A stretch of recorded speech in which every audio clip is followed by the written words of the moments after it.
Boa noite a todos. Estamos aqui para mais uma aula, ainda na parte de exames endoscópicos, falando um pouco sobre sedação e endoscopia. Então, o que que a gente tem de objetivo no uso de sedativos e analgésicos, né? Durante o exame, a gente precisa que o paciente tolere, né, o procedimento e dessa forma a gente precisa causar um alívio dessa ansiedade, evitar ou diminuir o processo de dor resultante do procedimento, e assim é usado então o sedativo e o analgésico. Uma forma de tornar esse procedimento menos doloroso e uma experiência menos tensa para o paciente. Para esse tipo de procedimento, a gente utiliza a sedação consciente, né? Que é muito utilizada, né, em doses menores que permitam analgesia, ansiólise, né, com estado mais calmo e a manutenção da ventilação. Então, é a modalidade mais utilizada no exame endoscópico, né. Os fármacos que geralmente são utilizados são os benzodiazepínicos, o propofol e os opioides. Então, nessa sedação consciente, né, o que que a gente tem de sedativo ideal, né? Então, o sedativo ideal é aquele que reduz o tempo de latência, tem uma meia-vida curta, tem uma praticidade na administração, apresenta poucos eventos adversos, é reduzido o potencial de interação medicamentosa, o custo é baixo e a indução da sedação apropriada, né, e associado com o tipo do exame, mantendo uma boa estabilidade hemodinâmica e respiratória para a execução do procedimento. Então, a sedação é entendido como um estado de depressão da consciência com analgesia induzida por drogas, que vai permitir ao paciente responder a estímulos verbais, acompanhados ou não do estímulo tátil. Então, pela Sociedade Americana de Anestesiologia, a ASA, ela estabelece 3 níveis de sedação, que podem variar de mínima a profunda. A intensidade dessa resposta depende do fármaco que está sendo utilizado, a dose de aplicação e a via de administração, né? Mas, de uma forma geral, esse paciente vai se encontrar com os seus reflexos preservados, né? E desperto, principalmente quando a gente está falando do nível de sedação mínima, né? Então, o mínimo, a sedação mínima é aquela sedação que vai reduzir o medo e a ansiedade desse paciente, levando a uma leve depressão do estado cognitivo apenas. Na sedação moderada ou consciente, existe uma depressão mínima do nível de consciência associada com a manutenção dos reflexos protetores da via aérea, né, que são a tosse e deglutição. E já na sedação profunda, o paciente não é facilmente acordado, mas pode responder a estímulos, dolorosos nesse estágio, mantendo, né, eh, tem uma capacidade mais prejudicada de manter, então, a via aérea. Daí precisa ter uma atenção especial para a via aérea nesse paciente. Então, na anestesia em si, o grau de sedação é extremo. Então, ocorre a perda total de consciência, sem possibilidade do paciente despertar, mesmo com estímulo doloroso. Então, nós temos os exemplos dos opioides que podem ter uso, né? Que são a morfina, metadona, o tramadol e a nalbufina. Nos exemplos dos benzodiazepínicos, nós temos o midazolam, que é o mais utilizado, o trialosan, o alprazolam, o clonazepam e o diazepam. Bom, o propofol é uma droga de escolha para usar, primeiro porque é um anestésico, né? Pode ser usado na indução consciente, numa manutenção de anestesia, Pode ser usado também no tratamento de náuseas e vômitos no pós-operatório, principalmente induzidos pelos quimioterápicos. A medicação, ela tem algumas particularidades. Ela deve sofrer uma agitação antes do uso, não tem necessidade de diluir, pode ser diluído, se houver essa opção, essa necessidade, pode ser diluído em solução glicosada 5%, tá? Com concentrações que vão de 2 miligramas ou mais. O seu uso, né, caso a ampola após aberta não tenha sido utilizada completamente, deve ser desprezado, em até 6 horas, tá? Então, o tempo médio de uso são 6 horas, uma vez aberta essa ampola. E o início dessa ação ocorre em alguns segundos, em 40 segundos após a aplicação, né? Após a infusão. O efeito máximo ocorre após 1 minuto.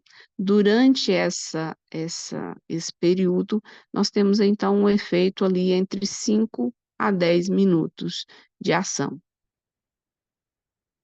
Algumas reações adversas podem ser observadas, como a hipotensão, os movimentos involuntários, localmente a queimação, ardência ou dor no local da infusão, por isso muitas vezes ele é associado à lidocaína. Na questão respiratória, o paciente pode apresentar uma apneia de 30 a 60 segundos, e pode se agravar, né, maior que 60 segundos, em casos de acidose respiratória, né, no caso de desmame ventilatório. O midazolam, ele tem um início de ação que ocorre em 2 minutos após a aplicação, né, e o seu efeito máximo, ele é obtido entre 5 e 10 minutos também. Essa solução, ela é diluída e tem uma estabilidade de 24 horas em temperatura ambiente, né. Então, a gente chama de uma droga indutora do sono, de ação curta, onde o paciente mantém uma sedação consciente antes e durante o procedimento, tanto diagnóstico quanto terapêutico. Geralmente é uma medicação utilizada, antes de uma indução anestésica. O fentanil, eh, a gente precisa também ter uma atenção, especial, né, então os pacientes que são sedados com fentanil, eles não devem fazer, ações, né, que possam requerer mais atenção, como dirigir, operar máquinas, após as 24 horas dessa administração dessa droga, tá? Porque ele pode ter períodos de falha de memória, não conseguir, entender aquele momento que está acontecendo, né? É uma analgesia também de curta duração, né? Tem uma ação rápida, né, que de curta duração e elevada potência, 100 vezes maior do que a morfina, né.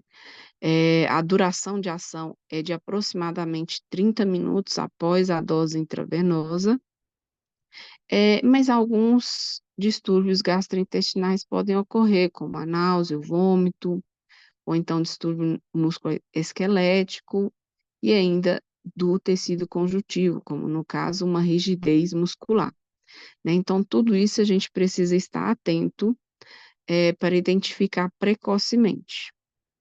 O flumazenil, ele é uma droga de reversão, né, indicado para, recuperar completa ou parcialmente o efeito de um sedativo, como o benzodiazepínico.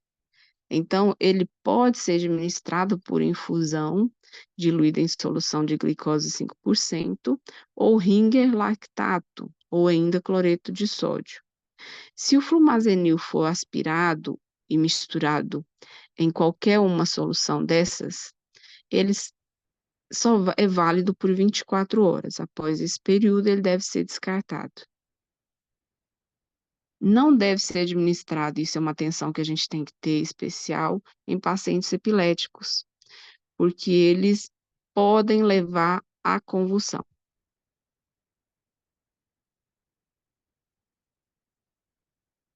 A naloxona ou Narcan, né, também é um agente de reversão, ele é um antagonista opioide indicado para o tratamento de uma superdose de algum opioide, que vai estar comprovada pela depressão respiratória ou depressão do sistema nervoso central.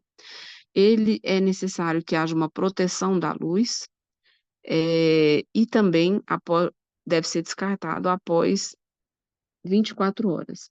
Ele pode ser diluído também em solução salina ou de glicose a 5%.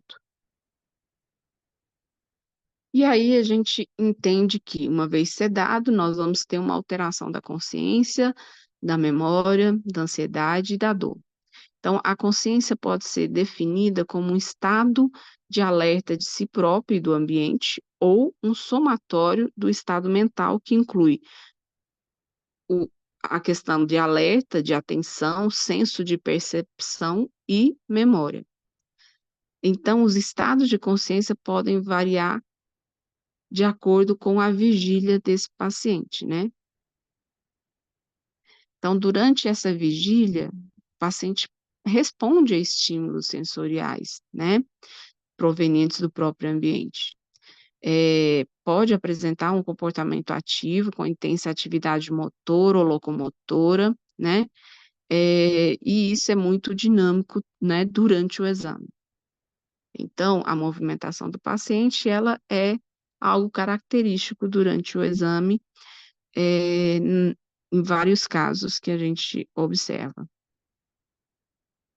A avaliação de enfermagem durante esse processo pré-sedação e os parâmetros de monitorização e equipamentos, ele deve estar dentro de qualquer protocolo, né. Então, todo paciente que vai receber uma sedação consciente e uma analgesia deve ser monitorado. Então, isso recebe, esses parâmetros, eles envolvem não só o padrão de sinais vitais hemodinâmicos, mas também observar a coloração da pele, né, observar a pupila desse paciente e o nível de sedação. Então, nos dados quantitativos que incluem essas medidas, nós precisamos aferir a pressão arterial sistêmica, a frequência respiratória, a frequência e o ritmo cardíaco, a saturação e o nível de dor desse paciente, para entender que está tudo bem no decorrer do exame. Então, na avaliação pré-procedimento, é necessário que o enfermeiro ele obtenha dados basais da saúde daquele paciente, né? Eh, Mesmo que esse paciente já tenha tido uma pré-consulta, ter sido orientado antes, é necessário que antes do exame se confirmem todas as informações, né. Então, saber quais são as doenças pré-existentes, as condições que podem, né, entender quais são as condições que podem ocorrer durante essa sedação, e assim diminuir os riscos de eventos adversos. Então, o que que eu preciso saber, né? Preciso saber os dados clínicos desse paciente, a identificação do procedimento a ser realizado, se ele sabe, se ele entende o que vai ser realizado, eh, ter o termo de autorização para a realização do exame. O acompanhante tem que aguardar o paciente, então o paciente não pode ser admitido para fazer um exame com sedação sem que haja a presença de um acompanhante. Eh, a queixa principal, né, saber qual é a queixa principal desse paciente, para que haja um entendimento da indicação do exame, e assim entender e investigar os problemas clínicos e cirúrgicos, né, e até mesmo endoscopias prévias ou exames endoscópicos prévios, né, que são um parâmetro de avaliação no intraexame. Observar sempre as medicações de uso contínuo e o tempo de jejum, né. Então, tempo de jejum completo, né, eh, tem que ser de 8 horas, né. Na colonoscopia, no preparo de colonoscopia, a gente deixa, como o paciente já está só tomando líquido, ele vai ficar em 3 horas de jejum, né, para a água, né, para os líquidos como a água. A monitorização durante esse procedimento, ela deve, né, iniciar, com monitorização dos sinais vitais e permanecer durante todo o procedimento. Uma vez que o paciente já está mais acordado, é um momento de recuperação, aí ele pode ter, eh, apenas uma visualização, né, um acompanhamento visual desse paciente nesse momento de relaxamento pós-exame na sala de recuperação, né. Mas uma sala que esteja, que seja possível a equipe visualizar o paciente. Então, durante essa sedação, nós vamos ter, então, na função ventilatória, pode ocorrer uma depressão respiratória, então, seja ela tanto pela indução da droga ou uma obstrução respiratória que esteja associada à indicação do exame. Deve ser observado com isso, além dos sinais vitais, a profundidade e frequência respiratória desse paciente. Se houver dúvidas, até a ausculta de sons pulmonares. A coloração dos dedos do paciente e a mucosa oral, né, é é importante ser observado, né, assim como o leito unguial e a presença de cianose nas extremidades, né, e palidez. Então, são momentos, assim, apesar do exame ter uma brevidade, tudo isso deve ser avaliado durante esse exame. Oximetria de pulso vai ser o que vai detectar uma hipoxemia, né, para que seja resolvida o mais precocemente possível. Na circulação, o que a gente tem que observar, que já foi colocado, é a questão da frequência cardíaca, né, que ela esteja pelo menos entre 60 a 100 batimentos por minuto. E verificar se esse pulso é regular ou irregular e como que é o parâmetro dessa pressão arterial naquele momento. A gente sabe que no exame de colonoscopia nós temos uma distensão de alças abdominais e isso faz com que haja uma queda na frequência cardíaca. Caso isso ocorra, é necessário desinsuflar esse paciente, né, ou, fazer medicações que auxiliem nesse quadro de estabilização da frequência cardíaca. O nível de consciência, ele deve ser um nível ótimo, né, de acordo com a sedação, onde o paciente tem uma preservação dos reflexos protetores, como é o caso da tosse e deglutição, porém o paciente deve estar relaxado, ser facilmente acordado, né, responder estímulos verbais e comandos, né, mas que ele, esteja no nível de sedação, né. Então para isso a gente pode utilizar também a escala de Richmond, que avalia então o nível de sedação e agitação. Na avaliação pós-exame, é importante que haja aquele período de permanência na sala de recuperação, né. Por quê? Porque é variado o tipo da droga e a dose da medicação aplicada, ela é variável de paciente para paciente, a resposta também é diferente do paciente, né. E além dessas observações da recuperação dessa sedação e analgesia, a gente precisa estar atenta aos exames que forem terapêuticos, né. Então monitorar quanto à dor, náusea, vômito, sangramento, tremores, febre ou outras queixas que estejam relacionadas ao procedimento, né, principalmente, para que possamos intervir o mais precoce possível. Então, e aí, finalizando, vem, então, após todo esse percurso, a alta do paciente, né. Então, ele deve estar com os sinais vitais estáveis, a coloração e condições da pele normais, a ausência de vômitos, apresenta deambulação, consegue deambular, todos aqueles que chegaram deambulando, obviamente. Se o paciente não deambula, mas outros parâmetros serão avaliados. E não apresentar dor, né. A dor tem que ser resolvida ainda na recuperação. O paciente não pode ser liberado com dor. Para que isso aconteça, o exame, é necessário que a equipe toda esteja alinhada. Então, a sedação não é só a responsabilidade do médico que está fazendo, mas todo mundo dentro de sala precisa estar monitorando todos esses sinais para que se diminuam, assim, o risco de eventos adversos no intra e no pós-exame, né. Então, para isso, eu preciso ter uma boa admissão e chegada do paciente para entender quem é o paciente, né? E poder, então, seguir com um exame mais tranquilo, conhecendo quem é aquele indivíduo que está ali fazendo o exame. Bom, na parte de sedação, é isso que eu queria trazer para vocês. E daí